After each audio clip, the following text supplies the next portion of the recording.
আসসালামু আলাইকুম everyone, welcome back to my channel. আজ আমি আপনাদের সঙ্গে কমলা লেবু দিয়ে খুবই ইউনিক একটা রেসিপি শেয়ার করব। যারা কমলা লেবু খেতে চায় না বা কিছু কিছু বাচ্চা থাকে যারা কমলা লেবু একদমই পছন্দ করে না, তাদেরকে আপনারা এভাবে বানিয়ে দিতে পারেন। তাহলে তারা কিন্তু এক নিমেষেই সব শেষ করে ফেলবে। ছোট বড় সকলেরই খুব ভালো লাগবে। এই কমলা লেবুর রেসিপিটি খুবই হেলদি হয়, কারণ এর মধ্যে কমলা লেবুর রসটা সম্পূর্ণ দেওয়া থাকে। বাড়িতে অবশ্যই একবার ট্রাই করে দেখবেন, আশা করছি আপনাদের খুব ভালো লাগবে। তাহলে চলুন শুরু করি আমার আজকের এই রেসিপি।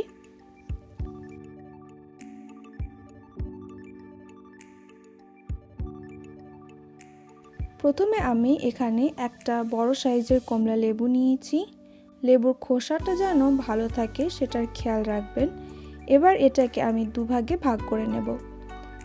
দুভাগে ভাগ করে নেওয়ার পর লেবুটার মধ্যে যে লেবুগুলো থাকে সেটা আমি চামচের দ্বারা এভাবে সম্পূর্ণ বের করে নেব ও খোসার গায়ে যে নরম ছালটা থাকে সেটাও আমি ছাড়িয়ে নেব।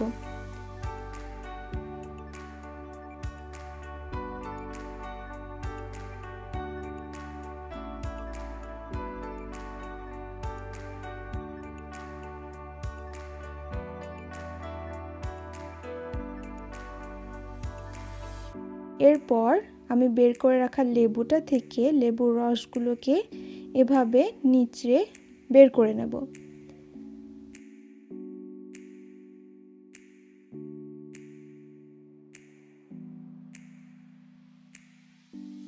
দেখুন আমার লেবু থেকে কতটা পরিমাণ রস বের হয়েছে। এবার এটা আমি একটা ছাঁকনি দিয়ে ভালোভাবে ছেঁকে নেব।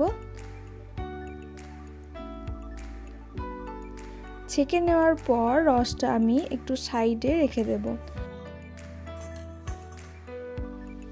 এবার আমি একটা পাত্রে দিয়ে দিচ্ছি অল্প পরিমাণ নর্মাল টেম্পারেচারে রাখা জল ও 1 চামচ আগার আগার পাউডার।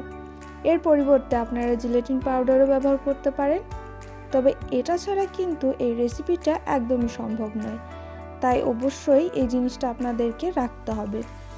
এবার আমি এটা ঘুলে নেব। খুব ভালোভাবে ঘুলে নিতে হবে যেন এর মধ্যে কোনো লাম্পস না থেকে যায়। দেখুন ঘুলে নিয়েছি। এবার আমরা রেসিপির মূল স্টেপে যাই। এখানে আমি গ্যাসে একটা পাত্র বসিয়েছি ও এতে দিয়ে দিচ্ছি নিচড়ে রাখা লেবুর রস। এরপর এর মধ্যে আমি দিয়ে দিচ্ছি স্বাদ মতো চিনি। চিনিটা কিন্তু আপনারা আপনাদের স্বাদ অনুযায়ী নেবেন। এবার এটা আমি হালকা গরম হওয়া পর্যন্ত রেখে দেব ও এরপর দিয়ে দিচ্ছি 1/2 চামচ ফুড কালার।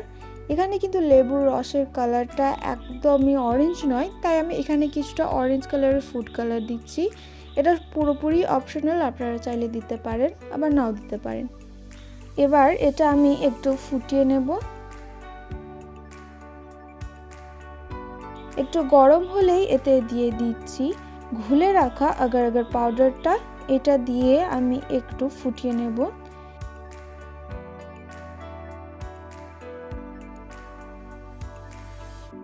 ফুটে উঠলে এটা আমি সরাসরি যে লেবুর খোসাটা আমরা রেখেছিলাম সেটার মধ্যে দিয়ে দিচ্ছি।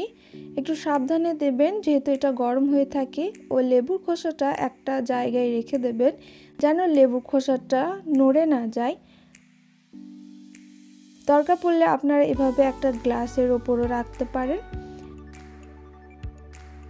দুটোর মধ্যে দেওয়া হয়ে গেলে এটা আমি ঠান্ডা হওয়ার জন্য রেখে দেব। আপনারা চাইলে এটা ফ্রিজেও রাখতে পারেন, আর শীতকালে যদি বানিয়ে থাকেন তাহলে ফ্রিজে রাখার কোনো দরকার নেই, এমনি রেখে দেবেন, দেখবেন আধ ঘন্টার মধ্যেই জমে যাবে। দেখুন আমার কত সুন্দর জমে গিয়েছে, একদম জেলির মতো।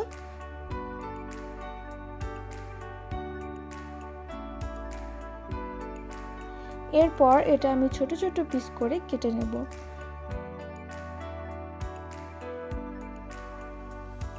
দেখলেন তো কত ইউনিক, ও এটা সম্পূর্ণ হেলদি। আপনারা চাইলে আপনাদের বাচ্চাদের এভাবে বানিয়ে দিতে পারেন, তারা কিন্তু অবশ্যই পছন্দ করবে। দোকানে জেলি কিনে খাওয়ার থেকে এভাবে হেলদি জেলি বানিয়ে আপনারা কিন্তু আপনার বাচ্চাদের দিতে পারেন। আশা করছি রেসিপিটি আপনাদের ভালো লেগেছে। এরকমই আরও নিত্য নতুন রেসিপি পাওয়ার জন্য আমার চ্যানেলটিকে সাবস্ক্রাইব করে নেবেন।